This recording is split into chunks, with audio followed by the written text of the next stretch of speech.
My name is Christopher. I have HSV2 down here. I want to talk today about how do you know if you have herpes? And the short answer is most people don't know. This is because most of us are not tested for herpes on STI panels. And the majority of us who think we've been tested for everything, herpes wasn't included. I wish they would have told us that, but for some reason they don't. Now, with that being said, not every single person is going to have outbreaks, whether ever or initially when they contract it, if they do.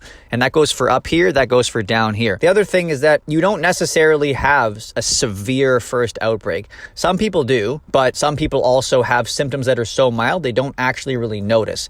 And if you don't know that you have herpes and think you're negative, you're not going to suspect like that little sort of, bump or redness or irritation down there, whilst probably different than a ingrown hair or something, could be herpes. Also up here, like maybe you just don't even realize that cold sores are herpes. Maybe you've had a cold sore in your life. That in fact is herpes. And if you were to test for that, you probably would show up positive. The next thing is that blood testing is not always accurate, and they don't like to test you unless you have symptoms. So the people who get noticeable symptoms that make them go to the doctor, they're pretty aware that they have herpes, and they can do a swab test and have a good answer. But when it comes to blood testing, there's issues with false positives and false negatives and timing around the blood testing. So even if you do go do a blood test, your results could be a false positive. So you think you have herpes, but you actually don't. Or you think it shows up negative, but you actually do.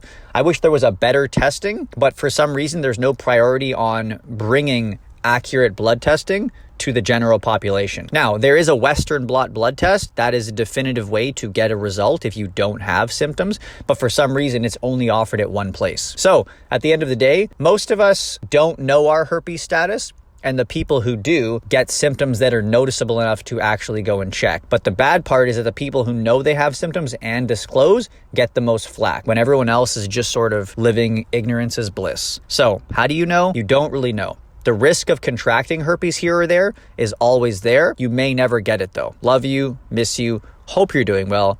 Extra help in the description box. See you next time.